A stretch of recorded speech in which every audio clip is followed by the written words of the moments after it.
മലമ്പുഴയിൽ അധ്യാപകൻ വിദ്യാർത്ഥിയെ മദ്യം നൽകി പീഡിപ്പിച്ച സംഭവത്തിൽ കൂടുതൽ പരാതി. സ്കൂളിൽ വെച്ച് ലൈംഗിക അതിക്രമം നടത്തിയതായി കുട്ടികളുടെ മൊഴി. സച്ചിൻ ചേരുന്നുണ്ട് വാർത്തയുടെ വിശദാംശങ്ങളുമായി. സച്ചിൻ, കഴിഞ്ഞ നവംബർ 29-നായിരുന്നു ഈ കുട്ടി ആദ്യം പരാതി നൽകിയിട്ടുണ്ടായിരുന്നത്. അക്ഷരങ്ങൾ പറഞ്ഞു കൊടുക്കേണ്ട, ലോകം എന്താണ് എന്ന് വിദ്യാർത്ഥികൾക്ക് പറഞ്ഞു കൊടുക്കേണ്ട ഒരു വ്യക്തിയാണ് അധ്യാപകൻ. ഈ പറയുന്ന അനിലിനെ അധ്യാപകൻ എന്ന് വിളിക്കാൻ പോലും അർഹതയില്ല എന്നുള്ളതാണ്. എന്തായാലും നിലവിൽ ഇയാൾ കസ്റ്റഡിയിലാണ്. അയാൾക്കെതിരെ കൂടുതൽ നടപടികൾ ഉണ്ടാകുന്നു എന്ന് മനസ്സിലാക്കുന്നു. എന്തൊക്കെയാണ് കുട്ടികളുടെ മൊഴി?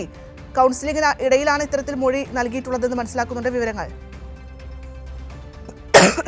കുട്ടികളാണ് ഇപ്പോൾ മലമ്പുഴയിലെ അധ്യാപകനായിട്ടുള്ള കൊല്ലങ്കോട് സ്വദേശി അനിലിനെതിരെ ചൈൽഡ് വെൽഫെയർ കമ്മിറ്റിക്ക് പരാതി നൽകിയിട്ടുള്ളത്. അതായത് സ്കൂളിൽ വെച്ചും അതേപോലെ തന്നെ അധ്യാപകന്റെ താമസ സ്ഥലത്ത് വെച്ചും പീഡിപ്പിച്ചു എന്നാണ് 5ഓളം വിദ്യാർത്ഥികൾ പരാതി നൽകിയിരിക്കുന്നത്. ഇതിന്റെ അടിസ്ഥാനത്തിൽ തന്നെ നിലവിൽ റിമാൻഡിൽ കഴിയുന്ന അനിലിനെതിരെ കൂടുതൽ കേസുകൾ എടുത്തിട്ടുണ്ട്. മലമ്പുഴ പോലീസാണ് കൂടുതൽ കേസുകൾ എടുത്തിട്ടുള്ളത്.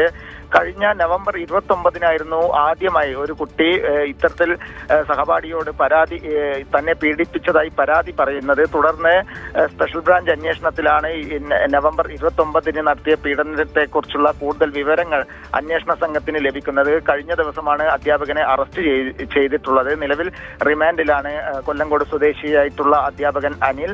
5ഓളം വിദ്യാർത്ഥികൾ ചൈൽഡ് വെൽഫെയർ കമ്മിറ്റിക്ക് നൽകിയ മൊഴിയുടെ അടിസ്ഥാനത്തിൽ കൂടുതൽ വകുപ്പുകൾ ചുമത്തി നിലവിൽ കേസെടുത്തിട്ടുണ്ട്. സ്കൂൾ മാനേജർക്കെതിരെയും നടപടി വിദ്യാഭ്യാസ വകുപ്പ് ആവശ്യപ്പെട്ടിട്ടുണ്ട്. കാരണം ഇത്തരത്തിലൊരു പരാതി ഉയർന്നു വന്നപ്പോൾ ആദ്യഘട്ടത്തിൽ യാതൊരുവിധ നടപടിയും അധ്യാപകൻ സ്വീകരിച്ചിരുന്നില്ല. അതിനാൽ തന്നെ കൂടുതൽ അന്വേഷണത്തിന്റെ ഭാഗമായി, അതായത് വിദ്യാഭ്യാസ വകുപ്പ് കൂടുതൽ അന്വേഷണം നടത്തുകയാണ്. ഇതിന്റെ അടിസ്ഥാനത്തിൽ തന്നെ മാനേജർക്കെതിരെ നടപടി ആവശ്യപ്പെട്ടുകൊണ്ടുള്ള ഒരു ശുപാർശയും പോയിട്ടുണ്ട്. കൂടാതെ ക്ലാസ്സിലെ അധ്യാപകർക്കെതിരെയും സ്കൂളിലെ അധ്യാപകർക്കെതിരെയും നടപടി ആവശ്യപ്പെട്ടിട്ടുണ്ട്. അതിന്റെ അന്വേഷണങ്ങൾ പുരോഗമിച്ചുകൊണ്ടിരിക്കുകയാണ്. എന്തായാലും കൂടുതൽ നടപടികൾ വിദ്യാഭ്യാസ വകുപ്പിന്റെ ഭാഗത്തു നിന്ന് ഉണ്ടാകുമെന്ന കാര്യത്തിൽ സംശയമില്ല. ഭദ്ര.